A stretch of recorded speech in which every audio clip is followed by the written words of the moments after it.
adalah gembalaku, takkan kekurangan aku. Ia membaringkan aku di padang berumput hijau. Saudara-saudari yang terkasih di dalam Kristus, selamat pagi. Salam jumpa lagi dalam Sabda Siap Saji Rabu 15 Maret 2023, hari biasa pekan ketiga Prapaskah. Marilah kita berdoa dalam nama Bapa, Putra dan Roh Kudus. Amin.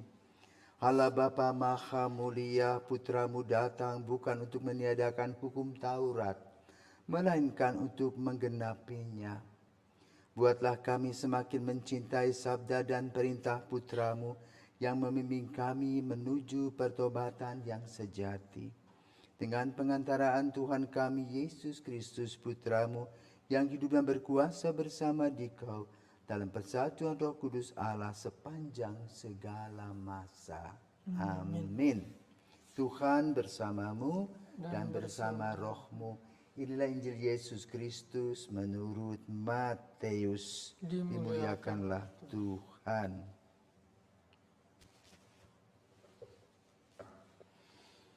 Matius bab 5 ayat 17 sampai dengan 19.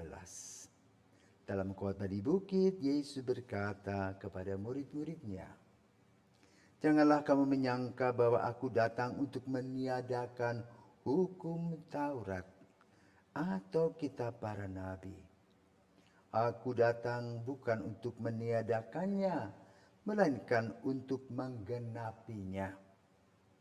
Karena aku berkata kepadamu, sungguh, selama belum lenyap langit dan bumi ini, satu iota atau satu titik pun tidak akan ditiadakan dari hukum Taurat sebelum semuanya terjadi. Karena itu siapa yang meniadakan salah satu perintah Taurat sekalipun yang paling kecil dan mengajarkannya demikian kepada orang lain, ia akan menduduki tempat-tempat yang paling rendah di dalam kerajaan surga. Tetapi siapa yang melakukan dan mengajarkan segala perintah Taurat, ia akan menduduki tempat yang tinggi di dalam kerajaan surga." Demikianlah sabda Tuhan. Terpujilah Kristus. Ya rumus, selamat pagi. Tadi saya dengar diceritakan dalam Injil, Yesus berkata bahwa ia datang ke dunia bukan untuk meniadakan hukum Taurat atau hukum para nabi atau kitab para nabi, melainkan untuk menggenapinya. Nah, yang dimaksudkan untuk menggenapi hukum Taurat itu seperti apa sih, Rom? Ya.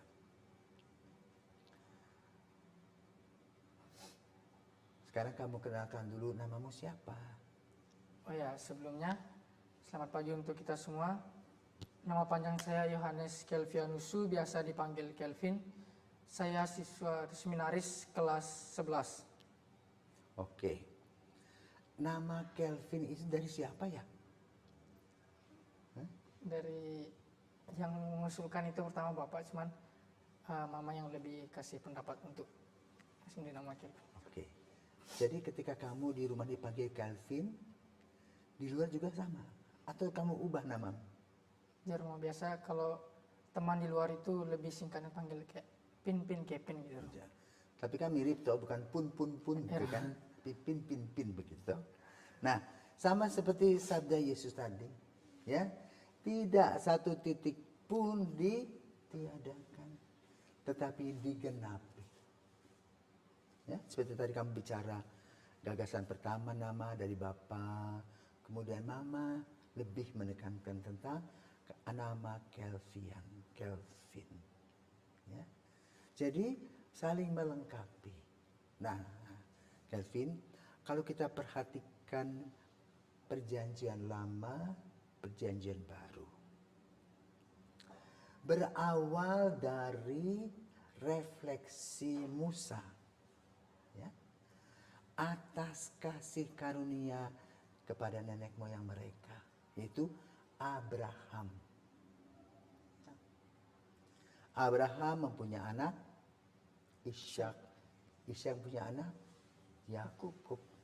Yakub diberi nama gelar Israel. Artinya apa?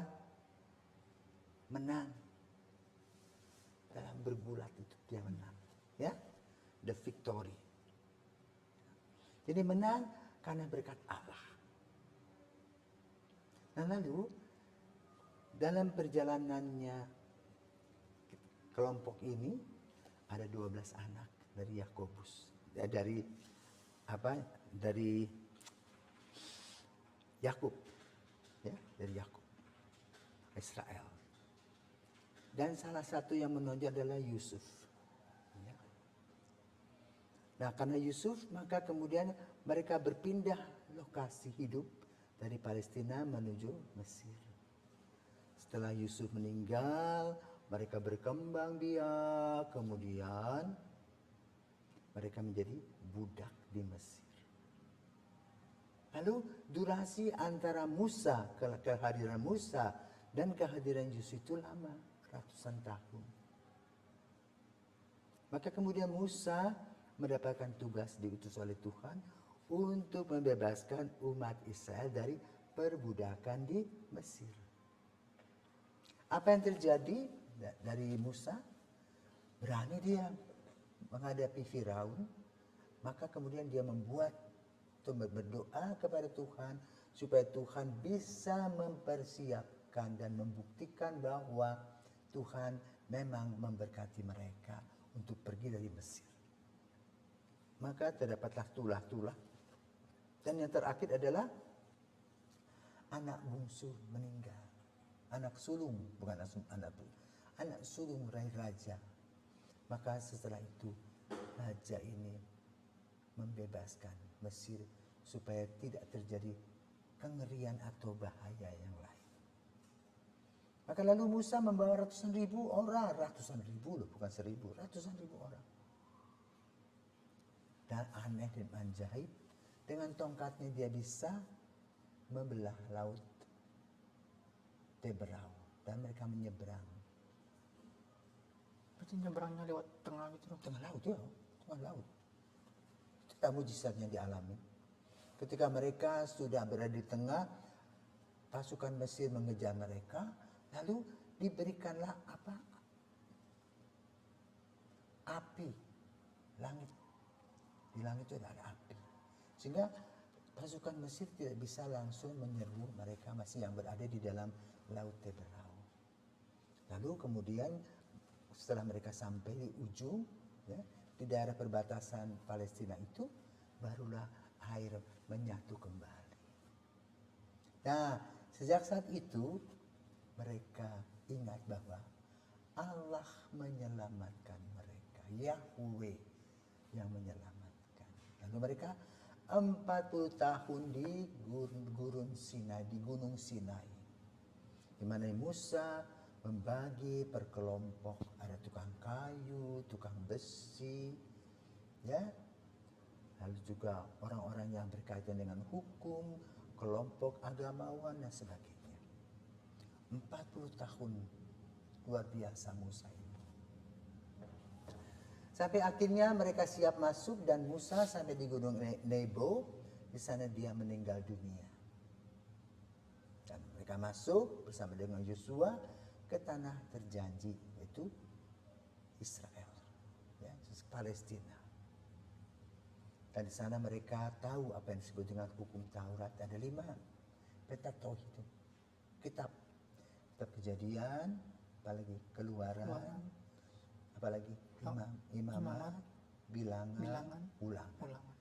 Pentateuch, 5 kitab ini yang setiap saat diceritakan oleh ibu-ibu dalam rumah tangga, di dalam perkemahan mereka. Sebelum anak-anak tidur, ibu ini bercerita tentang bagaimana Tuhan menyelamatkan Israel dari perbudakan di Mesir.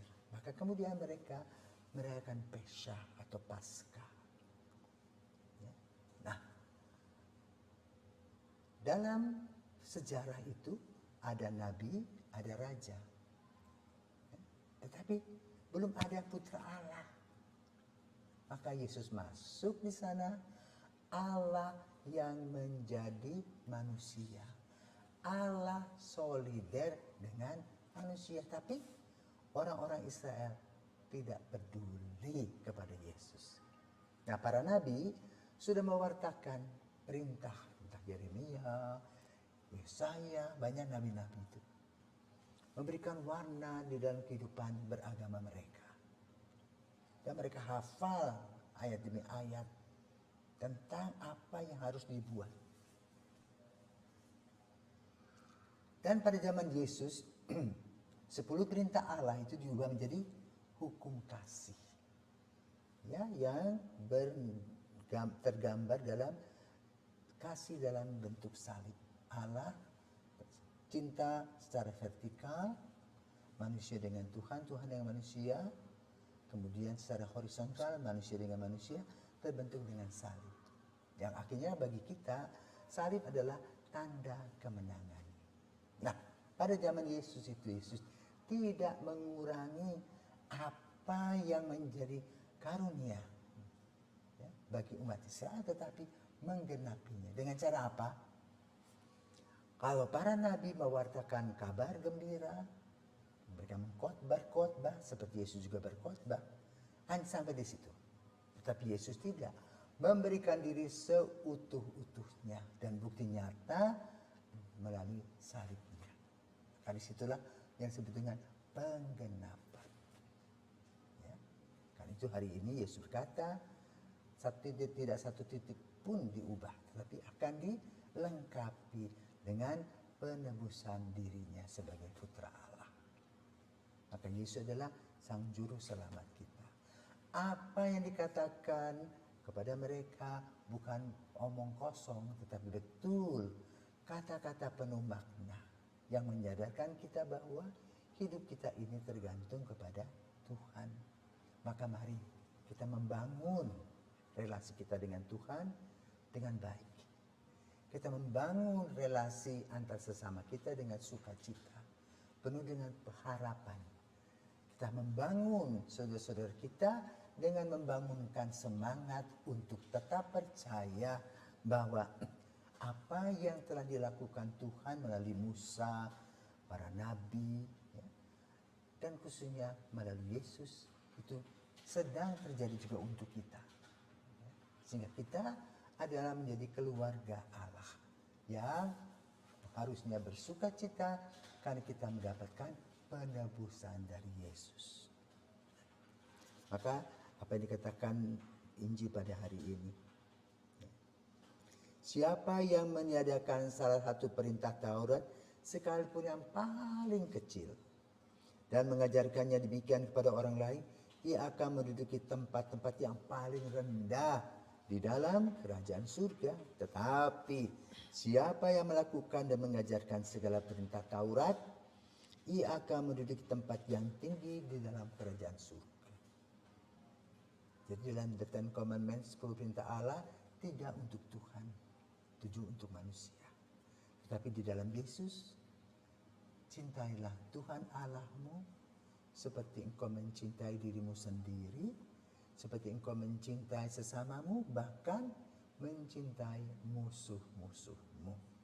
Semoga apa yang dikatakan oleh Yesus itu tetap menggema di dalam hati dan hidup kita, sehingga hidup kita terus bermakna, ya, ingin memberikan yang terbaik, bukan mengubah tetapi melengkapi di dalam Yesus. Selamat pagi, Tuhan memberkati.